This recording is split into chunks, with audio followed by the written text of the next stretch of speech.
no último programa. Não há detalhe na nossa vida que não seja importante para ele. Tudo ele leva em conta, tudo é importante, tudo ele coloca sua atenção. Hoje com o pastor Joseph Prince. Agora, irmãos, entendam que Deus quer que os sacerdotes trabalhem. E o que tiver que fazer para o sacerdócio funcionar, e por favor, vou dizer isso, eu não estou falando daqueles sacerdotes de algumas religiões que se acham mais santos. E eles falam assim: eu sou o sacerdote aqui e vocês são leigos. Clero e leigos quer dizer, certo? Tem uma classe de pessoas que está perto de Deus, ok? E vocês são leigos. Eles oram por você quando você vai a eles, certo? Você deixa que eles orem por você. Você não quer tocar em Deus, você não quer orar a Deus, certo? Afinal de contas, você está em pecado, então não pode chegar a Deus. Essas pessoas são santas. Deixe-me falar isso. Eu respeito anciãos, líderes, pastores. Eu sou um pastor, eu sou um líder, eu sou um ancião. Mas permita-me falar isso. Nós estamos aqui para te levantar e estarmos debaixo de você e não acima. Ok?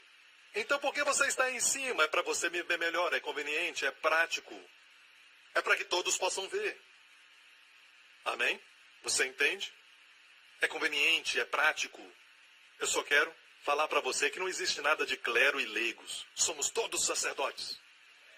Você me entende? Tem aqueles que trabalham em tempo integral. E a Bíblia diz para honrá-los com grande honra, sim. Mas não é necessário que eles orem por você. Você tem tanta influência com Deus como eles. Amém. Você também é tão ungido diante de Deus como eles. Ok? O tempo corre, gente. Não me distrai, por favor. Então este é o plano de Deus e propósito. Toda vez que o plano não é executado, até no último livro de Malaquias, você vê como o sacerdócio foi negligenciado. Quantas pessoas não querem fazer seu papel de sacerdotes. Existem problemas financeiros, problemas na colheita, problemas nos negócios, problemas em casa. E a Bíblia diz: eu purificarei os filhos de Levi. O livro de Malaquias fala de voltar a exercer o papel de sacerdote. Amém? Mas, pastor Prince, eu não quero vestir roupa branca. E é por isso que o diabo colocou isso na sua mente. Para ser um sacerdote, você tem que viver em santidade. Mas você vê que a santidade da qual Deus fala é uma santidade que você pode se aproximar. Quantos creem que Jesus é santo? Rei, perfeitamente santo. Mas você sabe o que quer dizer santo? Você vai à Grécia hoje e eles dizem: ok, não misturem essas bolachas. Estas são mais salgadas e essas mais doces. Ok? Então tem que comer separadas, não comam juntas. E quando usam a palavra separada, é hagiosmos. O que é? Hagiosmos. Então, hagiosmos é separação. Hagios é santo. A palavra santo quer dizer separado. Por exemplo, se eu vou à tua casa, existem coisas que são tão preciosas, diamantes que você nunca me mostra, que você os mantém no cofre, certo? E você nunca me dá a combinação. Por quê? Porque é tão precioso que para você é separado por causa da qualidade. Então, no mundo onde tudo é comum, por que os diamantes se destacam? Porque o mundo inteiro está cheio de pedras e britas. Você é um diamante. Diamantes se destacam pelo brilho. Quando Deus diz sejam santos, Deus quer dizer não sejam comuns. Eu vou chegar lá, certo? Eu estou passando um pouco à frente, mas Deus está dizendo não sejam comuns. As pessoas ficam nervosas rapidamente. Não sejam assim. Não sejam comuns.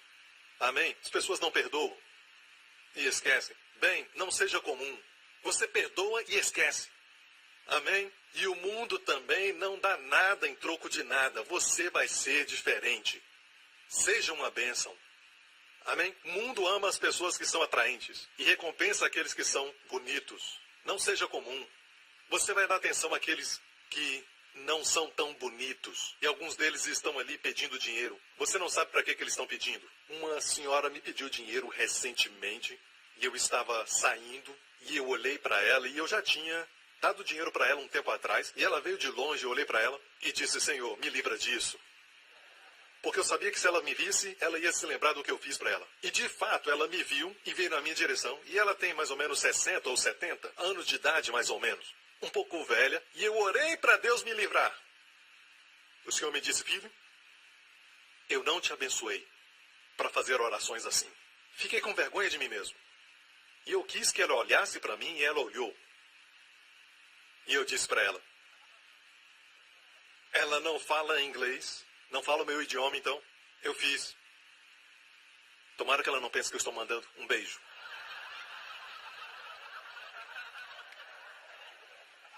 Não é para fumar? Ela disse não. Ela disse: ok, ela pode estar mentindo, mas sabe de uma coisa? Aqueles $10, se eu perdi, não significa nada. Deixe-me ser um bobo, então. Ok? Mas fez uma diferença para ela. Prefiro cometer um erro em ser generoso do que cometer um erro sendo pão duro. Então quero que você saiba disso, certo? Pessoas como essas, na grande maioria, olhando superficialmente, não são atraentes. Muitos que precisam do nosso amor não são atraentes, mas Jesus disse: que galardão tereis, que fazeis demais, se saudardes os que vos saudam e amardes os que vos amam. Jesus disse isso no Sermão da Montanha. Vocês são sacerdotes, igreja, certo? Não somente isso, mas a Bíblia diz que vocês são também príncipes. Vocês são reis. Você deve ser realeza, ou seja, a santidade dos fariseus é dura, é agressiva. Sou mais santo do que você, não se aproxime. Mas a santidade de Jesus era tal que a Bíblia diz que as pessoas comuns o ouviam com alegria.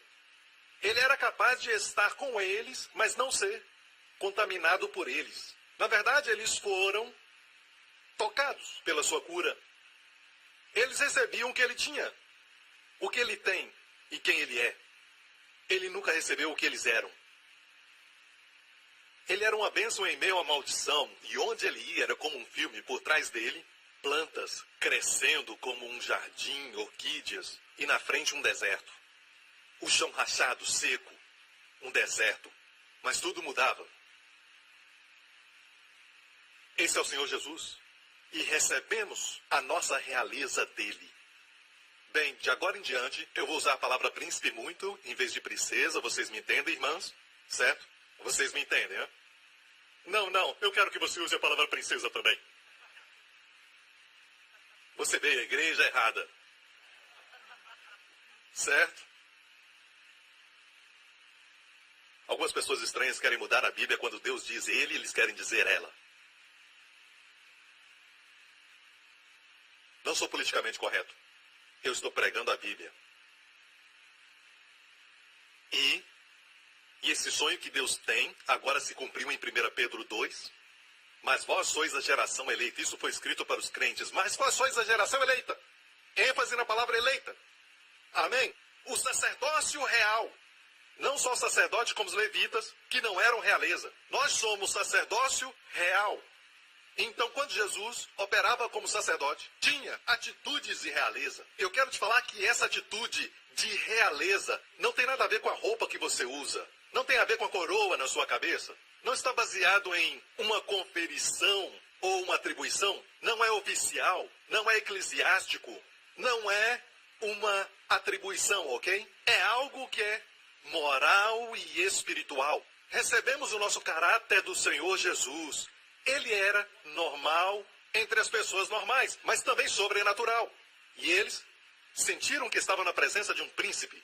Se você depende de roupas, depende da sua riqueza, dos seus bens, das suas joias, para provar que você é alguém, então você é muito pobre. Amém? Você é um homem pobre com muito dinheiro. Mas Jesus se vestia, eu creio, irmãos, e alguns dizem que sua roupa era muito simples e tudo mais, mas não importa o que era, não era do nível de padrão de roupas confortáveis que os fariseus usavam.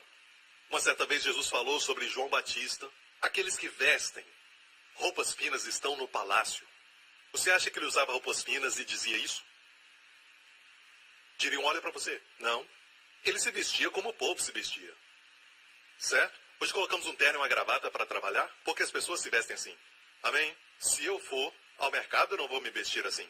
Uma certa vez uma senhora me viu, e eu sempre estava de gravata, e ela disse: Pastor Príncipe, você não está com terno hoje? Eu estava no mercado, fazendo minhas compras. E ela me perguntou: como é que você não está usando terno? E eu disse: normalmente eu uso, mas somente uso até colete. Eu estava brincando com ela. Certo? Jesus estava entre o povo, e santidade fluía dele, uma santidade que dizia: se aproximem. Eu amo vocês. Mesmo assim, as prostitutas não o contaminavam. Os leprosos não o contaminavam. Eles mudavam. Eram transformados. É assim que Deus quer que você seja. Um sacerdócio real. Jesus, em todos os aspectos, era um rei. Ele nasceu de uma linhagem real. Ele veio de Davi, dos 2 filhos de Davi, Natã e Salomão. De Salomão veio seu padrasto, Jacó. Me perdoe, Jacó foi o pai de José. Seu avô era Jacó. José. E do outro lado, da linhagem de Natã, filho de Davi, veio Maria. Então ele tem direito duplo ao trono. Mas ele andava no meio do povo como um homem comum. Mas tudo que ele tocava, as palavras que ele falava, não eram comuns. Deus não quer que você seja comum. Quando seus amigos se prostituem, você não faz. Você é incomum. Isso é que é ser santo. Ser santo não tem nada a ver com, sabe, se vestir com roupas tão compridas, ou um coque não usar maquiagem. Quando você pisca, o coque mexe como um terremoto. Que adianta não usar maquiagem, usar o coque, mas pode se assentar na cozinha e lamber uma colher que está na sala, por causa da comprida língua. E quando se junta com as amigas, diz, eu não sei por que essa irmã usa maquiagem tão forte, é horrível, sabe? Eu não entendo isso. Como é que pode ficar criticando as pessoas o tempo todo? Nunca estão errados, sempre os outros. Somente os outros. Deus quer você incomum. Mas vamos em frente. Vamos para o livro de Números. Número 7. Quando Moisés acabou de armar o tabernáculo, ele o ungiu e o consagrou, quer dizer, santificou, que é a palavra separado. Coisas preciosas são separadas. E todos os seus utensílios, também o altar e todos os seus pertences, e os ungiu, os santificou, que os príncipes de Israel, diga príncipes, os cabeças da casa de seus pais, os que foram príncipes das tribos, que estavam sobre os que foram contados. Este é o maior capítulo em todo o livro de Números. O maior capítulo. E se ler este capítulo, não é nada mais do que quem deu o quê? Qual príncipe deu o quê? O príncipe da tribo de Zacá deu isso, isso, isso. A tribo de Assé deu isso, isso, isso. O príncipe da tribo de Zebulon deu isso, isso, isso. É uma lista das ofertas dos príncipes. Então o que aprendemos? Por que Deus deu tanto espaço para as ofertas dos príncipes das tribos? Número 1, são príncipes. Deus está falando que você tem que ter atitude de príncipe. Você tem que ser alguém que se destaca. Deus quer que você seja realeza na sua família, também no seu trabalho. Deus nos chamou para andarmos numa alta vocação. Efésios, capítulo 4. Rogo-vos, pois eu, preso do Senhor, que andeis como é digno da vocação. Você foi chamado para ser um sacerdote real. Amém? Você é um sacerdote real. Ande de acordo com essa vocação. Não espere o Senhor encontrar um Israel dentro de Israel para desfrutar disso. Amém? Em número 7, diz claramente sobre os príncipes que trouxeram as ofertas. Eles o fizeram. Ninguém falou para eles fazerem. Amém? Mas assim mesmo eles fizeram. Verso 3.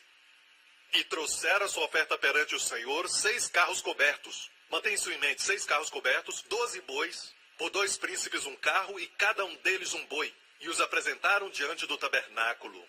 Você sabe o que é um carro? O carro é um meio de transporte. Ok? E trouxeram bois, eram generosos. De fato, nada na lei dizia para eles trazerem essas coisas. Nada. Eu vou falar por quê. Próximo verso. Veja, Deus falou a Moisés. E Moisés foi até Deus dizendo, Deus, não existe nada na lei que diz, ofertem carros e ofertem bois para o sacrifício. O que eu faço? Trouxeram essas ofertas. E Deus diz, recebe-os deles. Deus teve que falar para Moisés. Viu isso? Porque não havia precedente. O que eu quero dizer é que pessoas que agem como príncipes, número 1, são generosos. Não são mesquinhos e nem malvados. Senhoras que são mesquinhas, malvadas, não se parecem com princesas. Amém? E se tem pessoas que zombam de você e te criticam, você simplesmente passa por cima. Mantenha um sorriso no seu rosto, perdoa essas pessoas e continue vivendo. Essa é a atitude de princesa. No natural, esperamos que uma princesa se conduza com dignidade e decoro. Amém? Não esperamos nada além disso delas. Não queremos perder o respeito por elas. Amém? Não queremos perder o nosso respeito por um príncipe. É como, poxa, cara, outros podem dizer isso, mas você não pode. Amém? Porque você é um príncipe. Deus não quer colocar um jugo sobre você. Mas Deus realmente quer que você saiba que você é um príncipe. Você é a justiça de Deus em Cristo. Não seja mesquinho. Não seja pequeno. Não encontre erro em tudo. Seja generoso. Ser um príncipe é ter generosidade, dignidade, nobreza, um bom coração. Esses príncipes deram generosamente de forma tal que Moisés não tinha precedente. Ele disse, o que eu faço? Deus disse, recebe os deles. Deus disse, recebe os deles e serão para servir no ministério da tenda da congregação. E os darás aos levitas, aos sacerdotes, a cada qual segundo o seu ministério. Assim Moisés recebeu os carros e os bois e os deu aos levitas. Se você opera como um sacerdote, Deus vai se assegurar que a sua viagem daqui para lá não vai ser um problema. Eu não estou só falando de um carro. Já existem muitas mensagens de prosperidade lá fora. Eu estou falando como Deus vai facilitar tudo que você faz. O seu ministério vai ser facilitado por Ele. Coisas que você vai fazer, Deus vai prosperar. E também vai aliviar sua carga, porque o carro vai carregar carga que você não pode. Deus vai se assegurar que você funcione como sacerdote. Que a sua carga seja mais leve. Ele vai suprir somente quando você opera em um sacerdócio levítico. E agora, Moisés recebeu os carros e os bois e os deu aos levitas, porque Deus disse, darás aos levitas. E não havia nenhum precedente. E os príncipes não fizeram de acordo com a lei. Não havia lei para isso, eles fizeram de acordo com o coração. Outra coisa sobre os príncipes, eles não fazem somente o mínimo.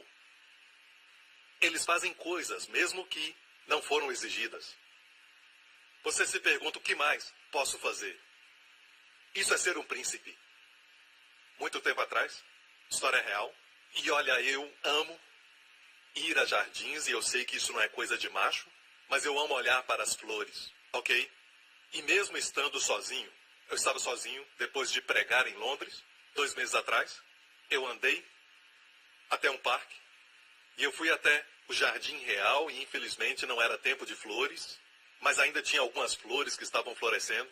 E eu me lembro de anos atrás, quando eu fui com a minha esposa, que era tempo de flores, e eu amo aquele Jardim Real. Amém? E eu estava lá, me lembrei de quando o rei Salomão plantou o Jardim Real, e você encontra a descrição no livro de Cantares. E eu me lembrei de uma história verídica que aconteceu no início do século XX, ou no fim do século XIX, na família real da Inglaterra. A mulher de um homem estava morrendo. E ela amava um certo tipo de flor. Mas as pessoas comuns não tinham esse tipo de flor nascendo no seu jardim. Somente o Jardim Real tinha. Então, ele foi, com coragem, até o centurião ali e pediu permissão para comprar aquela flor para sua esposa. O homem disse, sai daqui. Este é o Jardim Real. Ele foi embora, mas voltou. Ele amava sua esposa. Ele era um homem pobre, mas estava disposto a fazer qualquer coisa para conseguir aquela flor para sua esposa. De alguma forma, alguém ouviu isso, e este fato chegou até a rainha. Não era a rainha Elizabeth, certo? Era a rainha daquela época. E, um dia, ela disse, quando ele vier, me avise. E ele veio, ela o recebeu, e ele contou a sua história, e ele disse, por favor, eu não estou pedindo uma esmola, certo? Eu tenho dinheiro guardado e estou disposto até pagar mais. Ainda que eu venda tudo. Eu quero que a minha esposa segure essa flor antes dela morrer. Ela ama essa flor. E a rainha disse, eu não posso vender. E o homem ficou tão triste que abaixou a cabeça. E ele insistiu, eu quero comprar. E ela disse, eu não posso vender. Você me entende? Como rainha, eu não posso vender. Ela sorriu e disse, mas eu vou dar a você. Certo? Nós temos esse sistema de troca. Você sorri primeiro, eu vou sorrir de volta. Você me perdoa e depois eu te perdoo. Qual a recompensa, então, você terá? Então, o que eu estou querendo dizer a você é que pessoas que precisam da sua bondade são pessoas que nem sempre são atraentes, são feias nos seus olhos, sabe? São pessoas que você pensa, eles não merecem o meu perdão. Para aí um momento. Perdão merecem. Você fala como um fariseu. Você não entende a palavra perdoar. Tem a palavra doar. Perdoar, você doa. Certo? O que você doa. Não é um pagamento. Ninguém precisa fazer uma atuação, cantar para você uma música antes de receber o seu perdão. Você os perdoa. E mais do que tudo, você perdoa para o seu próprio bem. Eu vi e aconteceu por acaso. Algumas vezes quando eu estou sentado, relaxando no banheiro, eu tenho uma cadeira especial, não é muito confortável, mas eu relaxo ali. E de vez em quando eu vejo o YouTube. Eu estava vendo algo sobre longevidade, era muito interessante, que falava sobre uma senhora que viveu até 112 anos de idade e uma outra que viveu até 104 anos. E uma disse isso. Sabe qual é? O meu segredo? Ela estava muito lúcida, sabe? Se expressava bem. O mais importante, ela disse, é perdoar as pessoas. Perdoe. Perdoe todos. Alguns já estão mortos, ela disse. Estão mortos. E eu estou viva. Perdoe, não guarde ira, não guarde mágoa. E no final ela disse, é a graça de Deus. Ela disse, é a graça de Deus. Eles queriam saber a respeito da sua dieta. O repórter perguntava, o que é que você come? Sabe? Mas ela não estava focada nisso. Eu sei que tem muitas pessoas que estão focadas em dietas, mas eu quero te dizer que é realmente a graça de Deus. Amém? E eu quero que você saiba que o desejo do coração de Deus é que seu povo opere com realeza e ainda sacerdotes. Quando digo realeza, não digo, não se aproxime de mim, eu sou uma princesa.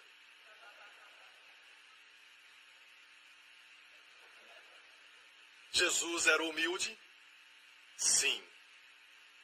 Ele não tinha uma humildade que era baixa.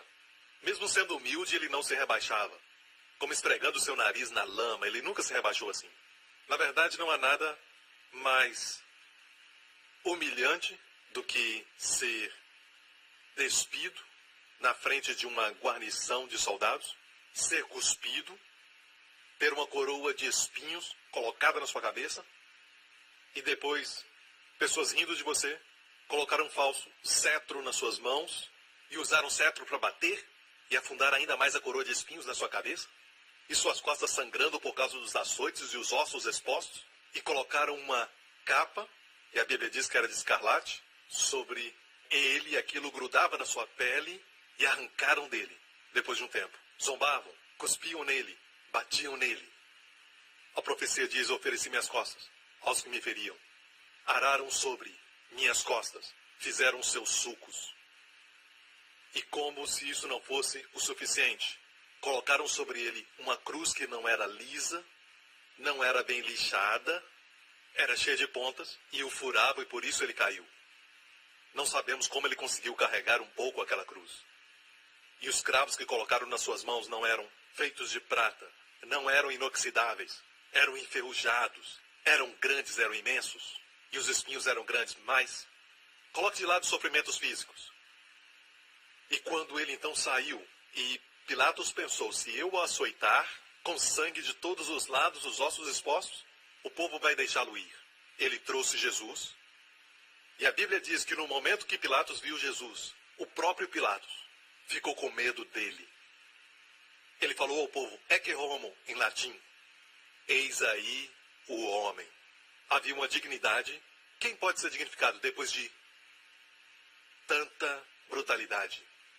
Quem podia manter sua dignidade? A não ser o príncipe, de quem extraímos o nosso caráter. Só ele. Amém. Experimente gastar 3 anos e meio, dia após dia, dia após dia, dia após dia, dia após dia. Você vê tudo no natural como deve ser visto, certo? Com o Senhor Jesus. E ainda, Pedro, Tiago e João. No final de tudo isso, eles tinham medo de fazer uma pergunta para ele.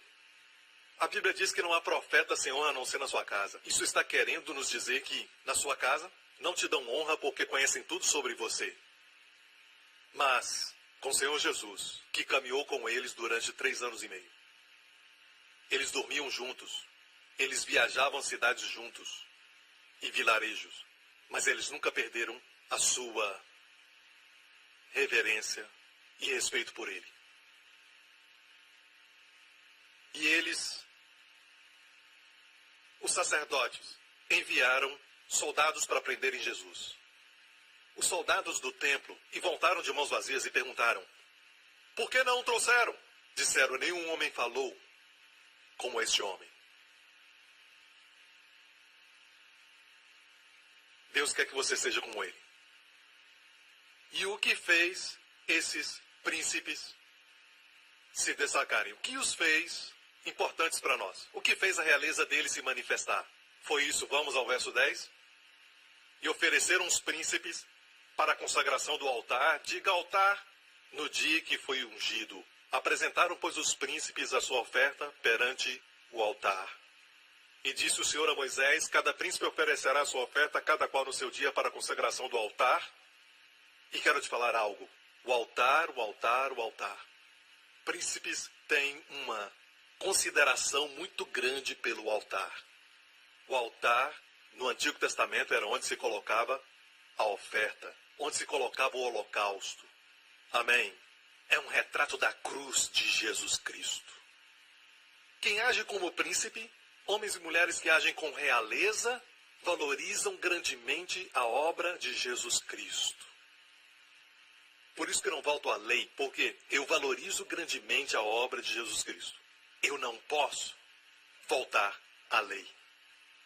Paulo, como príncipe, ele disse: não vou me gloriar de outra coisa a não ser na cruz de Jesus Cristo. Irmãos, se valorizarmos a cruz, se tudo colocarmos sobre a cruz. Paulo disse: porque nada me propus saber entre vós, senão a Jesus Cristo e este crucificado. Amém? A cruz, a cruz, a cruz. No próximo programa, O que te faz espiritualmente rico hoje? Uma grande e gigantesca revelação de Jesus. E é o que eu peço para todos vocês. Que todos tenham uma grande revelação e que a nossa igreja não fale nada a não ser Jesus e a cruz. Temos até um vídeo animado sobre isso. Dá até vergonha, sabe? Sou feliz por pertencer a essa igreja. Você não é? obrigado por sintonizar no programa de hoje. Esperamos que tenha sido uma bênção para a sua vida. Para mais informações sobre o programa da Igreja New Creation, acesse o site ncctv.org.sg.